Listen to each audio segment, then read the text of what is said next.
जोहार दोस्तों, मैं उरांव सर आप लोगों को स्वागत करता हूं आज के जीके के क्लास में। आज का क्वेश्चन बहुत ही महत्वपूर्ण है जो आपके एग्जाम में 100% देखने को मिलेगा। तो समय को ना गंवाते हुए चलिए पहला क्वेश्चन शुरू करते हैं। उससे पहले बता दें कि सामान्य जीके का ये चौथा क्लास है। इससे पहले सामान्य जीके का 3 क्लास हम लोग कर चुके हैं। जिन लोगों ने नहीं देखा है जाके एक बार देख लीजिएगा। चूँकि इस सामान्य जीके के क्लास में जो है बड़ा ही सिलेक्टेड क्वेश्चन को हम शामिल किए हैं, जो कि आपके जो आगामी जो परीक्षा होने वाला है उसमें इस प्रकार के क्वेश्चन दिखने की प्रबल संभावनाएं रखता है। साथ ही बता दें कि इस क्वेश्चन को सेट करने में किए क्या है कि जो पिछले बार के एग्जाम में जो क्वेश्चन पूछा था उसी को आधार बना के हम ये क्वेश्चन सेट किए हैं। यानी क्या है, ये सेशन जो है आपके लिए वीवीआईपी है। तो एकदम मिस नहीं करना है, आपको हर हाल में ये क्लास करना चाहिए और अपना नोटबुक निकाल के बैठ जाना चाहिए। और हम शुरू करेंगे आज का पहला क्वेश्चन। देखिए पहला क्वेश्चन जो कह रहा है कि सुविख्यात संगीतकार तानसेन और बैजू बावरा किसके शासनकाल से संबंधित हैं? पहला है जहांगीर, दूसरा है बहादुर शाह, तीसरा अकबर, चौथा है शाहजहां। इसका सही आंसर हो जाएगा आपका ऑप्शन नंबर सी अकबर। तो आपको बता दें कि सुविख्यात संगीतकार तानसेन और बैजू बावरा अकबर के शासनकाल से संबंधित हैं। संगीत के प्रशंसक होने के नाते अकबर ने उसे अपने 9 रत्नों में शामिल किया था। आपको पता है अकबर के पास क्या था? 9 रत्न थे। कितने? 9 रत्न थे।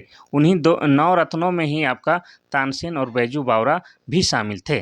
और तानसेन और बैजू बावरा का संबंध किससे है? तो संगीत से था। ये आपको याद रखना है। ठीक है। अब जहांगीर के बारे में हम लोग झारखंड के इतिहास में पढ़ चुके हैं कि झारखंड के जो नागवंशी राजा हैं दुर्जन साल को कैद करके ग्वालियर के किला में रखने वाले व्यक्ति कौन है? आपके जहांगीर हैं। और शाहजहां को तो सब जानता है, शाहजहां के द्वारा ही प्रेम का प्रतीक ताजमहल का निर्माण किया गया है। क्या चीज़? ताजमहल का निर्माण आगरा में कराया गया है। इतना आपको याद रखना है।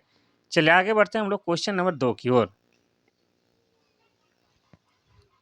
क्वेश्चन नंबर 2 कहता है कि भारत में सबसे पहले सांप्रदायिक निर्वाचन पद्धति कब शुरू की गई थी? पहला है 1919, दूसरा है 1935, तीसरा है 1906, चौथा है 1909। इसका सही आंसर हो जाएगा आपका ऑप्शन नंबर डी 1909 ईस्वी। ठीक है। तो आपको बता दें कि भारत में सबसे पहले सांप्रदायिक निर्वाचन पद्धति की शुरुआत 1909 ईस्वी में की गई थी। और लॉर्ड मिंटो को, किसको? लॉर्ड मिंटो को सांप्रदायिक निर्वाचन का जनक कहा जाता है। किसको? तो लॉर्ड मिंटो को। ठीक है। यानी आप कह सकते हैं कि इसकी शुरुआत लॉर्ड मिंटो ने ही की थी, इसीलिए इसको क्या कहा जाता है? इसका जनक कहा जाता है।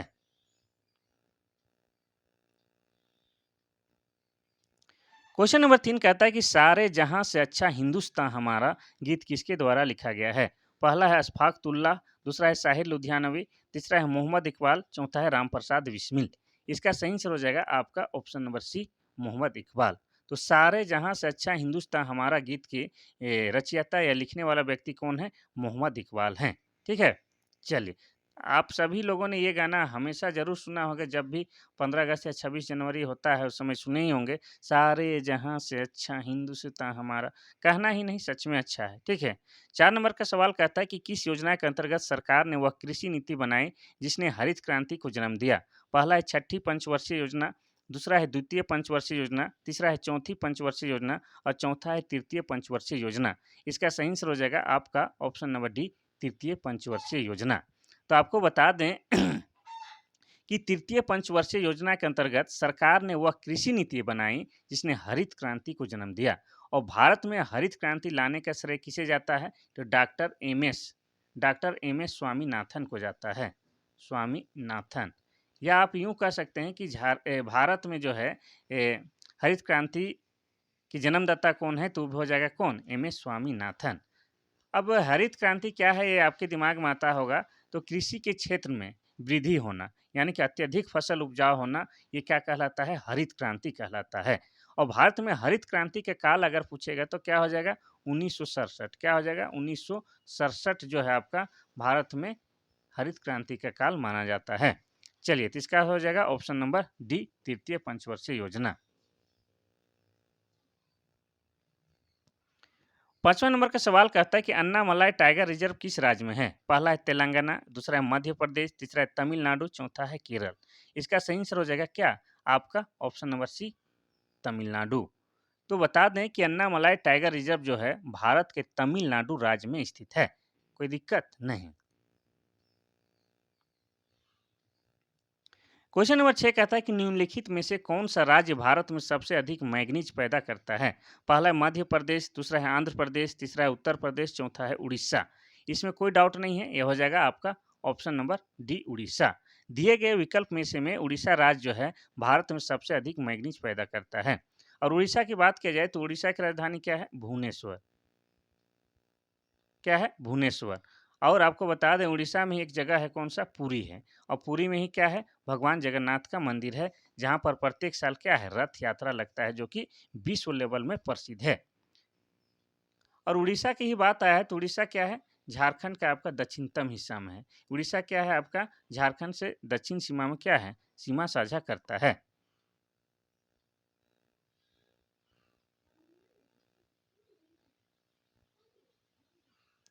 क्वेश्चन नंबर 7 कहता है कि भारत का कौन सा राज्य संरक्षित राज्य है? पहला है अरुणाचल प्रदेश, दूसरा है नागालैंड, तीसरा है मेघालय, चौथा है सिक्किम। इसका सही आंसर क्या होगा? आप भी कोशिश कीजिए, हम तो बता ही रहे हैं। तो इसका सही आंसर हो जाएगा आपका option number D Sikkim. Bharat का सिक्किम राज्य संरक्षित राज्य है, ये आपको याद रखना है। और सिक्किम जो है आपका पूर्वोत्तर राज्य है, ठीक है। पूर्वोत्तर में जो राज्य है वो क्या है? आपका सिक्किम है। वैसे ये चारों जो राज्य का नाम दिया गया है, ये सब क्या है? भारत के पूर्वोत्तर दिशा में रहने वाले राज्य हैं। चलिए आगे देखते हैं हम लोग क्वेश्चन नंबर 8 की ओर। क्वेश्चन नंबर 8 कहता है कि ग्रीनलैंड की राजधानी क्या है? पहला नुक, दूसरा है सेंट जोन्स, तीसरा है सान जुआन, चौथा है कट्टो। इसका सही आंसर हो जाएगा आपका ऑप्शन नंबर ए नुक। तो ग्रीनलैंड की राजधानी आपका नुक हो जाएगा। अगर आपसे पूछे कि ग्रीनलैंड की मुद्रा क्या है, मुद्रा भी पूछता है, राजधानी और मुद्रा याद रखना है। तो ग्रीनलैंड के मुद्रा क्या हो जाएगा? इसका हो जाएगा, क्या होना चाहिए? ये होना चाहिए आपका क्रोन। तो ग्रीनलैंड का आपका मुद्रा क्रोन हो जाएगा।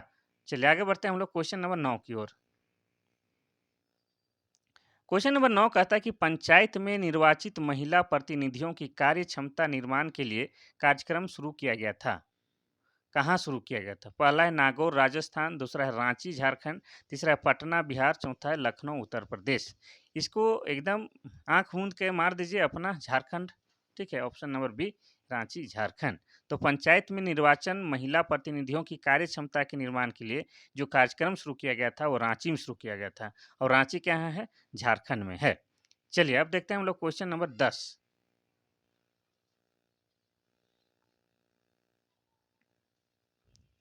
क्वेश्चन नंबर 10 कहता है कि भारत में किस राज्य में महिला मुख्यमंत्री कभी नहीं बनी?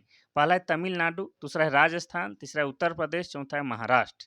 तो आपको बता दें कि ऑप्शन के अकॉर्डिंग चलना है। वैसे तो बहुत सारे राज्य हैं भारत में जहां पर अभी भी महिला सीएम नहीं बनी है, लेकिन जो ऑप्शन दिया गया है उसमें से हम लोग को बताना है। तो इसका सही आंसर क्या हो जाएगा? इसका सही आंसर हो जाएगा option number D Maharashtra. Maharashtra में जो है अभी तक क्या है? महिला सीएम नहीं बनी है। और महाराष्ट्र की राजधानी क्या है? तो महाराष्ट्र की राजधानी क्या है आपका? मुंबई है। क्या है? मुंबई। ये आपको याद रखना है। और यहाँ पर वर्तमान में किसकी सरकार है? तो शायद एकनाथ शिंदे की है। किसकी है? एकनाथ शिंदे की सरकार है, ये आपको याद रखना है। चलिए आगे बढ़ते हैं हम लोग क्वेश्चन नंबर 11 की ओर। क्वेश्चन नंबर 11 कहता है कि भारत की संसद की लोकसभा खाली स्थान सदन है। पहला है नीम सदन, दूसरा है उस सदन, तीसरा है दाएं, चौथा है दाएं। यहाँ पर बाएं कर लीजिए, ठीक है।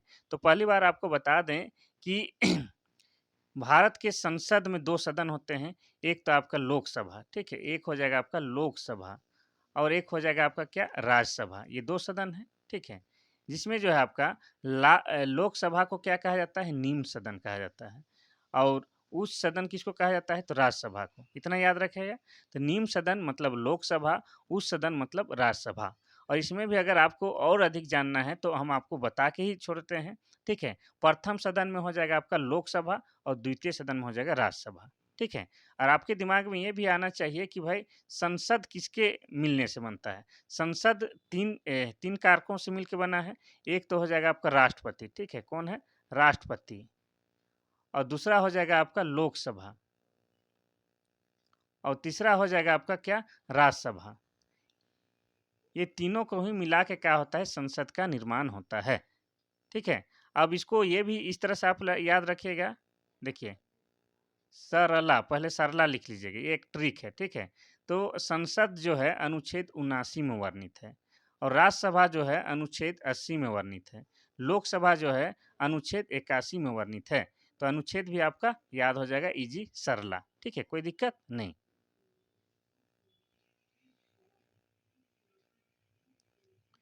क्वेश्चन नंबर 12 कहता है कि भारतीय अर्थव्यवस्था को सबसे उपयुक्त खाली स्थान के रूप में वर्णित किया जा सकता है। यानी कि भारतीय अर्थव्यवस्था एक कैसी अर्थव्यवस्था है? पहला है पूंजीवादी अर्थव्यवस्था, दूसरा है सामाजिक अर्थव्यवस्था, तीसरा है पारंपरिक अर्थव्यवस्था, चौथा है मिश्रित अर्थव्यवस्था। इसका सही आंसर हो जाएगा आपका ऑप्शन नंबर डी, मिश्रित अर्थव्यवस्था। तो भारतीय अर्थव्यवस्था को जो है सबसे उपयुक्त जो शब्द है वो क्या है? मिश्रित अर्थव्यवस्था के रूप में वर्णित किया जा सकता है, क्योंकि यहाँ पर सभी कुछ मिक्स है। पूंजीवादी भी है, सामाजिक भी है, पारंपरिक भी है। तो ये क्या है? मिश्रित अर्थव्यवस्था है। और भारत कैसा देश है? स्वतंत्र देश है। स्वतंत्र होने के साथ साथ क्या है? यह एक लोकतंत्र देश भी है। 13 नंबर का सवाल कहता है कि इनमें से कौन राष्ट्रीय आय का हिस्सा नहीं है? यह इकोनॉमिक्स से है। ठीक है, पहला है वेतन और भत्ते, दूसरा है लाभांश, तीसरा है किराया, चौथा है राष्ट्रीय ऋण पर ब्याज। इसका सही आंसर हो जाएगा आपका ऑप्शन नंबर डी, राष्ट्रीय ऋण पर ब्याज। राष्ट्रीय ऋण पर ब्याज जो है आपका राष्ट्रीय आय का हिस्सा नहीं होता है। और किसी भी देश की स्थिति जानने के लिए किसको जानना जरूरी होता है? राष्ट्रीय आय को जानना बहुत जरूरी होता है। और राष्ट्रीय आय में आपका राष्ट्रीय ऋण पर ब्याज को शामिल नहीं किया जाता है। चलिए अब देखते हैं हम लोग क्वेश्चन नंबर 14। क्वेश्चन नंबर 14 कहता है कि रोटेशन शब्द का संबंध किस खेल से है? ये भी एगो क्वेश्चन पूछता है। ठीक है, पहला है क्रिकेट, दूसरा है फुटबॉल, तीसरा है हॉकी, चौथा है पोलो। इसका सही आंसर हो जाएगा आपका क्या? ऑप्शन नंबर डी, सी, हॉकी। ठीक है, तो ये जो है आपका हॉकी से संबंधित है। रोटेशन शब्द हॉकी से संबंधित है। और हॉकी खेल से संबंधित अन्य शब्द जो है जो आपको बताते हैं कौन कौन है। स्टिक भी क्या है आपका? हॉकी से ही संबंधित है। शूटिंग भी क्या है आपका? हॉकी से ही संबंधित है। आपका स्कूप भी क्या है? हॉकी से ही संबंधित है, स्कूप। और आपको रेफरी भी क्या है? रेफरी भी अगर देता है तो क्या है? हॉकी से ही संबंधित है। इस तरह से आपको एक न एक क्वेश्चन आपका खेल से संबंधित शब्द के बारे में पूछता ही पूछता है। क्वेश्चन नंबर 15 कहता है कि पद्मश्री पुरस्कार किस क्षेत्र में विशिष्ट कार्य करने के लिए दिए जाते हैं? पहला है किसी भी क्षेत्र में, दूसरा है राजनीति में, तीसरा है व्यापार के क्षेत्र में, चौथा है साहित्य के क्षेत्र में। इसका सही आंसर हो जाएगा आपका ऑप्शन नंबर ए, किसी भी क्षेत्र में। ठीक है, ध्यान से सुनिएगा। तो पद्मश्री पुरस्कार किसी भी क्षेत्र में विशिष्ट कार्य करने के लिए दिए जाने वाला भारत का जो है चौथा सबसे बड़ा पुरस्कार है। आपको ये जानना होगा कि देखिए, सबसे पहले भारत में जो है भारत रत्न है। क्या है? भारत रत्न पुरस्कार है, सबसे बड़ा है।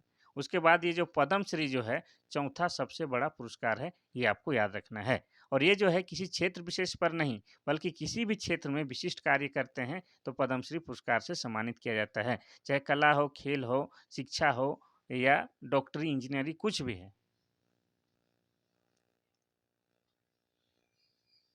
क्वेश्चन नंबर 16 कहता है कि केंद्रीय खाद्य प्रौद्योगिकी अनुसंधान संस्थान भारत के किस शहर में स्थित है?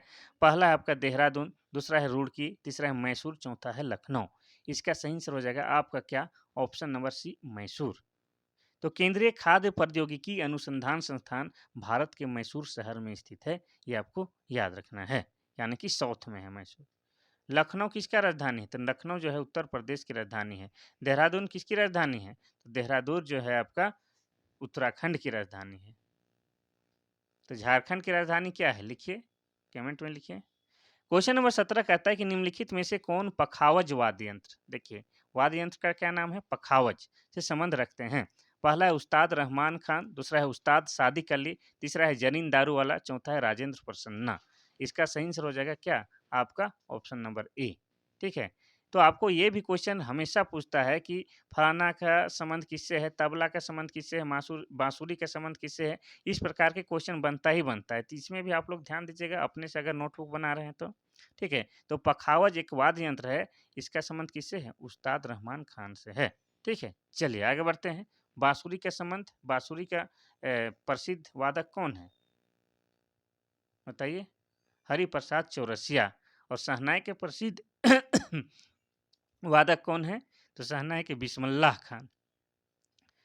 क्वेश्चन नंबर 18 कहता है कि विश्व मधुमेह दिवस कब मनाया जाता है? पहला है 14 नवंबर, दूसरा है 14 दिसंबर, तीसरा है 3 अक्टूबर, चौथा है 10 दिसंबर। इसका सही आंसर हो जाएगा आपका ऑप्शन नंबर ए, 14 नवंबर। मधुमेह को ही क्या कहा जाता है? शुगर। क्या कहा जाता है? शुगर। ठीक है, और शुगर कैसे होता है? जब शरीर में इंसुलिन बनना कम हो जाता है तब किसी व्यक्ति को मधुमेह अर्थात शुगर हो जाता है। इसमें होता क्या है कि इंसुलिन की कमी से जो है शरीर में जो है क्या है क्या बोलते हैं ग्लूकोज का मात्रा बढ़ जाता है, रक्त में जो है ग्लूकोज का मात्रा बढ़ जाता है, जिससे क्या है मधुमेह हो जाता है। और मधुमेह लाइलाज बीमारी है। इससे दवा से कंट्रोल तो किया जा सकता है, लेकिन ये आजीवन रोग बना रहता है, ये आपको याद रखना है। ठीक है, तो 14 नवंबर को ये विश्व मधुमेह दिवस मनाया जाता है। बाकी तारीख को भी देख लेते हैं, तो 3 अक्टूबर को क्या मनाया जाता है?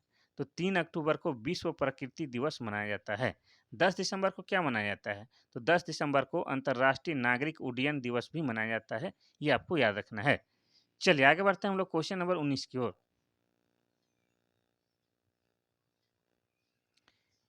क्वेश्चन नंबर 19 कहता है कि मैरी कॉम फिल्म के निर्देशक कौन हैं? पहला है अनुभव सिन्हा, दूसरा है गौरी शिंदे, तीसरा है उमंग कुमार, चौथा है शरद कटारिया। तो इसको बता दें पहली बात कि मैरी कॉम एक बॉक्सर है। क्या है? बॉक्सर है।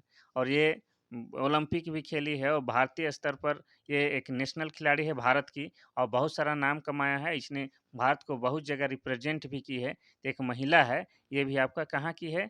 जल्दी से याद नहीं आ रहा है, लेकिन भारत के पूर्वोत्तर राज्य की है। तो इनके ऊपर एक फ़िल्म बना है, जिसके निर्देशक कौन है? इसके निर्देशक उमंग कुमार हैं। चलिए, मैरी कॉम के ऊपर जो बना है पिक्चर, उसमें कौन अभिनेत्री मेरी कॉम का भूमिका निभाई थी? तो प्रियंका चोपड़ा। हमारे प्रियंका चोपड़ा जो झारखंड से ताल्लुकात रखती है, झारखंड में उनका जन्म हुआ है, उन्होंने मेरी कॉम की भूमिका निभाई थी। क्वेश्चन नंबर 20 कहता है कि 2011 की जनगणना के अनुसार भारत की सर्वाधिक लिंगानुपात वाला राज्य कौन-सा है? पहला है गोवा, दूसरा है केरल, तीसरा है मिज़ोरम, चौथा है उत्तर प्रदेश। इसका सही आंसर क्या होगा? तो इसका सही आंसर हो जाएगा आपका ऑप्शन नंबर क्या? Option number B Kerala. Kerala जो है 2011 की जनगणना के अनुसार सबसे अधिक लिंगानुपात वाला राज्य है। आपको बता दें कि लिंगानुपात क्या होता है, तो प्रति 1000 पुरुषों में महिलाओं की संख्या को ही क्या कहा जाता है? लिंगानुपात कहा जाता है। और 2011 की जनगणना के अनुसार सबसे अधिक लिंगानुपात वाला राज्य केरल है। और सबसे कम लिंगानुपात वाला राज्य पूछता तो हो जाता आपका हरियाणा। ठीक है, हरियाणा में सबसे कम लिंगानुपात है और सबसे अधिक केरल में है। और केरल की राजधानी क्या है? केरल की राजधानी तिरुवनंतपुरम है। और केरल के बारे में क्या है? केरल में कौन सा त्योहार मनाया जाता है? ओणम त्योहार मनाया जाता है। ठीक है, ओणम त्योहार मनाया जाता है। और केरल के बारे में बता दें कि भारत में सबसे पहले जो है मानसून का प्रवेश केरल में होता है। ठीक है, और कब होता है? लगभग 1 जून के आसपास यहाँ पर मानसून प्रवेश कर जाता है। तो हो जाएगा इसका क्या? Option number B Kerala. आज 20 से ज़्यादा क्वेश्चन है। क्वेश्चन नंबर 21 कहता है कि भूपेन हजारिका को भारत रत्न मिला है, वे किस क्षेत्र से संबंधित है? पहला है संगीत, दूसरा है राजनीतिक, तीसरा है समाज सेवी, चौथा है कृषि। इसका सही आंसर क्या होगा? तो इसका हो जाएगा आपका, बता दे रहे हैं ऑप्शन नंबर ए संगीत। भूपेन हजारिका का संबंध संगीत से है। ठीक है, और इसको क्या है भारत रत्न पुरस्कार दिया गया है। उस समय इसका आवाज़ उठ रहा था कि इन्हें भारत रत्न दिया जाए, मिल चुका है ऐसा लग रहा है। थोड़ा-सा हमको डाउट है कि मिला कि नहीं, लेकिन इन्हीं को देने की बात हो रही थी। सबसे पहली बात है कि भूपेन हजारिका का संबंध किससे है? संगीत से है। इतना आपको कंठस्थ याद रखना है। इन्हें क्या मिला है? भारत रत्न पुरस्कार, जो कि भारत का सबसे बड़ा और प्रथम पुरस्कार है। और पद्मश्री क्या है? पद्मश्री चौथा सबसे बड़ा पुरस्कार है, ये आपको बता चुके हैं। अब क्वेश्चन नंबर देखते हैं हम 22। क्वेश्चन नंबर 22 कहता है कि ज्ञानोदय योजना का संबंध किस राज्य से है? पहला है झारखंड, दूसरा है असम, तीसरा है उत्तराखंड, चौथा है उत्तर प्रदेश। इसका सही आंसर हो जाएगा आपका ऑप्शन नंबर ए झारखंड।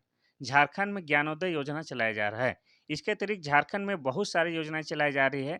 और झारखंड में जब भी कुछ परीक्षा होता है, तो उसमें जो है योजना से संबंधित 3-4 क्वेश्चन 100% पूछता है। तो झारखंड में जितने योजना चलाए जा रहे हैं, उसको आपको पढ़ना बहुत जरूरी है। झारखंड की बात की जाए तो झारखंड जो है आपका 15 नवंबर, कब? 15 नवंबर 2000 ईस्वी को बना है, नया बना है। और किस राज्य से अलग होके? तो बिहार राज्य से अलग करके बनाया गया है। बिहार का जो है आपका 46% भू-भाग काट करके क्या है? झारखंड राज्य का निर्माण किया गया है। ठीक है? और जिस समय झारखंड का निर्माण हुआ था, उस समय झारखंड में 18 जिले थे। ठीक है? फिर उसके बाद वर्तमान में कितने जिले हो गए हैं? वर्तमान में 24 जिले हो गए हैं। ये आपको याद रखना है। और जब झारखंड अलग बना, उस समय झारखंड के जो प्रथम सीएम थे, कौन थे? बाबूलाल मरांडी। और किस पार्टी से थे? तो बीजेपी पार्टी से थे। और उनका कार्यकाल जो था 2000 से लेके 2003 ईस्वी तक था। ये आपको याद रखना है। और ये भी याद साथ में याद रखिए कि चूँकि आपको पता है कि झारखंड बिहार राज्य से बना है, तो उस समय जब झारखंड अलग हुआ, उस समय बिहार के मुख्यमंत्री कौन थे? तो राबड़ी देवी थी। चलिए आगे बढ़ते हैं हम लोग क्वेश्चन नंबर 23 की ओर। क्वेश्चन नंबर 23 कहता है कि 23 अप्रैल को विश्व स्तर पर कौन सा दिवस मनाया जाता है?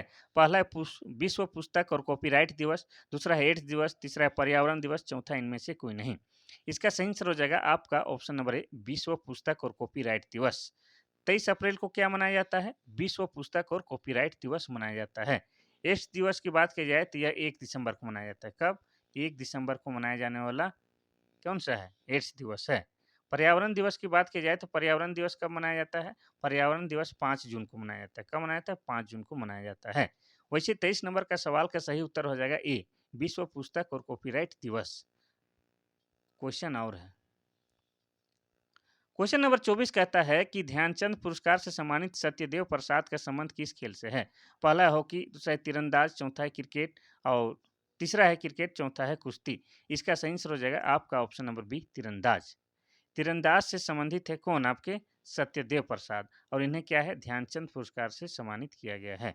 ठीक है, इसमें अगर किसी प्रकार का मिस्टेक होगा तो बता दीजिएगा, क्या कि सत्यदेव प्रसाद थोड़ा सा हमको डाउट लग रहा है इनके नाम पर। ठीक है, तो इसको देख लीजिएगा। ठीक है, चलिए तीरंदाज की बात आया है तो बता दें कि झारखंड रांची की रातू की रहने वाली प्रसिद्ध तीरंदाज कौन है? दीपिका कुमारी। ठीक है, दीपिका कुमारी ये जो है आपका रांची रांची की रातू की रहने वाली है, और इन्हें 2016 में क्या मिला है? पद्मश्री पुरस्कार से सम्मानित किया गया है, काफ़ी कम उम्र में, और यह ओलंपियन भी है, ओलंपिक भी खेल चुकी है। चलिए, क्वेश्चन यहीं समाप्त हुआ। तो आज के लिए बस इतना सा ही। कल फिर महत्वपूर्ण क्लास के साथ मिलते हैं, तब तक के लिए थैंक यू, धन्यवाद।